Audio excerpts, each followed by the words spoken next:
দেখো আজকে আমরা দশম শ্রেণী টেস্ট পেপার 2017-18 এখান থেকে রাশি বিজ্ঞানের সংখ্যাগুরু মানের উপর একটা অঙ্ক দেখাবো। আরেকটি অঙ্ক দেখাবো বই থেকে, প্রয়োগ 33, পেজ 362। আশা করবো সংখ্যাগুরু মান সম্বলিত এই অঙ্কগুলো দশম শ্রেণীর প্রত্যেকেই মনোযোগ সহকারে দেখবে। দেখো প্রথমে 15টি নম্বর প্রশ্ন, টেস্ট পেপার 2017-18 থেকে। প্রথমে একটা তালিকা এখানে দেওয়া রয়েছে, দেখতে পাচ্ছ তোমরা, দ্রব্যের আকার নাম্বার, তারপর পরিসংখ্যা। দ্রব্যের আকার নাম্বারে দেখো যথারীতি আমরা এই প্রশ্নটা এখানে তুলে নিয়েছি, তোমরা দেখতে পাচ্ছ এখান থেকে আমরা তুলে নিয়েছি। তারপরে এবার আমরা দেখো অঙ্কটা ধাপে ধাপে তোমাদের শেখাবো। প্রথমে আছে পরিসংখ্যা বিভাজন ছকে সর্বাধিক পরিসংখ্যা।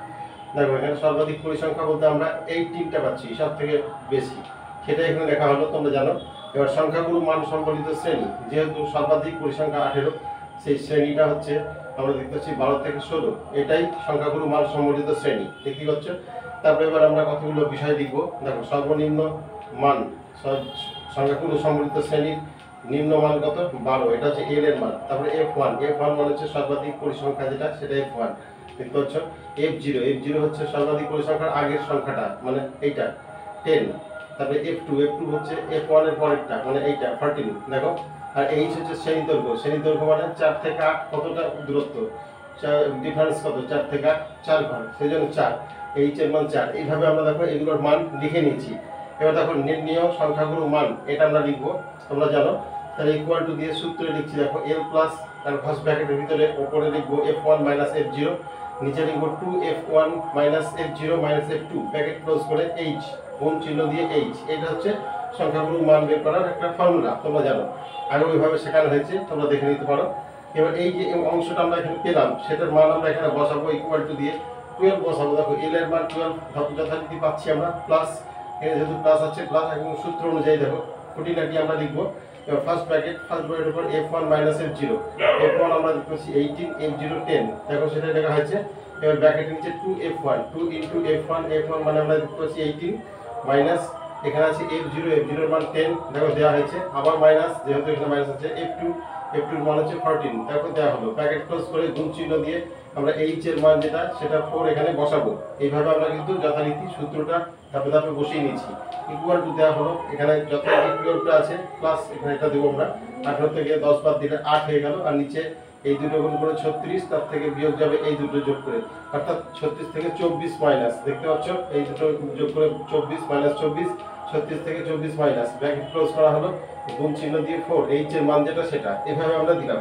পরের লাইনে আমরা এখন চলে আসবো, দেখো এই 12টা এখানে লেখা হলো, প্লাস এবার এটা 8 উপর থেকে গেল 8, আর নিচে 36 থেকে 24 বাদ দিলে 12, গুণ এই 4টা আমরা যথারীতি দিয়ে দিলাম। 4 দিয়ে 12 করে যদি আমরা কাটি তাহলে 3 হয়ে যাচ্ছে, তাহলে সমান দিয়ে আমরা লিখবো 12 প্লাস 8/3, দেখো এটা দিলাম, এটাকে ভগ্নাংশের যোগ আমরা করে দেবো। 3 বসাবো, 3 12 36, প্লাস 3 দিয়ে 3কে ভাগ করলে 1, 8 একে 8, 36 8 44/3, এই 3 দিয়ে যদি তোমরা 44কে ভাগ করো, তাহলে আবৃত দশমিকে ভাগের ফলাফলটা পেয়ে যাবে 14.66 প্রায়। যেহেতু আবৃত দশমিকে পেলাম, সেটা আমরা প্রায় হিসাবে উত্তর লিখবো, অবশ্যই তোমরা জানো। এবার আরেকটি প্রয়োগ, আমরা প্রয়োগ 33, দেখো এটা বই থেকে দেখাচ্ছি আমরা, প্রয়োগ 33 বই থেকে 362 পেজ থেকে, দেখতে পাচ্ছ আমরা এখানে একটা প্রয়োগ তোমাদের দেখাচ্ছি, সেই প্রয়োগটা আমরা এখানে তুলে নিয়েছি। দেখো প্রথমে তালিকা হিসাবে আমরা এখানে যথারীতি তোমাদের দেখাচ্ছি, দেখতেই পাচ্ছ তালিকাটা, শ্রেণী আর পরিসংখ্যা। এবার আমরা লিখবো, দেখো পরিসংখ্যা বিভাজন ছকে সর্বাধিক পরিসংখ্যা। এখানে সর্বাধিক পরিসংখ্যা বলতে 24, দেখো সেটা আমরা লিখেছি। এবার যেহেতু 24 সর্বাধিক পরিসংখ্যা, তাহলে সংখ্যাগুরু মান সম্বলিত শ্রেণী, তাহলে 24 যেহেতু সবচেয়ে বেশি পরিসংখ্যা, তার শ্রেণী এটা 12 থেকে 15, দেখো সেটা আমরা লিখেছি। এবার ধাপে ধাপে আমরা মানগুলো লিখে নিয়েছি। L হচ্ছে 12, তোমরা জানো সর্বনিম্নটা।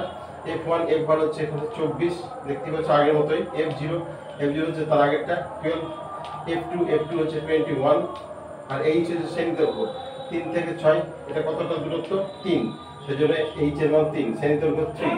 এবার আমরা একইভাবে আগের মতো দেখো নির্ণেয় সংখ্যাগুলোর মান লিখবো, ইকুয়াল দিয়ে সূত্রটা লিখবো, L প্লাস ব্র্যাকেটের উপরে লিখবো F1 মাইনাস F0, আর নিচে লিখবো 2F1 minus F0 minus F2, যথারীতি এই মানগুলো আগে যেমন এখান থেকে বসিয়েছিলাম, এখানেও ঠিক সেভাবে বসাবো, গুণ H। এবার ইকুয়াল টু দিয়ে লিখবো আমরা, দেখো প্রথমে আমরা L এর মান লিখছি 12, এখানে 12 লেখা আছে, প্লাস যথারীতি এই মানগুলো আমরা পরস্পর দেখো বসিয়ে নিয়েছি সব, এখান থেকে এই টেবিল থেকে দেখে দেখে আমরা এই মানগুলো যথারীতি বসিয়ে নিচ্ছি, বোঝানোর কিছু নেই। ব্র্যাকেট ক্লোজ করে গুণ চিহ্ন দিয়ে 3, যেহেতু H এর মান 3, এইভাবে। পরের লাইনে আমরা চলে আসছি ইকুয়াল টু দিয়ে 12 প্লাস, ওপরে দেখো এখানে আমরা 24 থেকে 12 বাদ দিলে 12 পাচ্ছি, আর এদিকে 24 দুগুণ 48, 48 থেকে আমরা এটা বিয়োগ দিব 33, তাহলে হয়ে যাচ্ছে গুণ। এবার এই 3টা আমরা যথারীতি নামিয়ে দিলাম, তাহলে সমান। আমরা দেখো এই 12টা লিখবো প্লাস এই 12টার উপর লেখা হলো 48 থেকে 33 মাইনাস করলে 15 গুণ 3, এই 3 দিয়ে 15কে কাটাকাটি করবো আমরা 5 হয়ে যাবে। তাহলে এখানে কি পেলাম 12 প্লাস 12/5। এবার ভগ্নাংশ যোগ করবো আমরা, দেখো 5 লসাগু হচ্ছে, তাহলে 5 12 60, 60 হয়ে গেল, প্লাস 5 1 5 12 1 12, এই দুটো যোগ করে আমরা পেয়ে গেলাম 72, আর নিচে 5 দিয়ে 72কে যদি আমরা ভাগ করি তাহলে দশমিকের ভাগফল পেয়ে যাব 14.4। এইভাবে তোমাদের অ্যান্সারগুলো দেখানো হলো। আশা করবো রাশিবিজ্ঞানের সংখ্যাগুলো মান অঙ্কগুলো সহজেই তোমরা বুঝতে পেরেছো।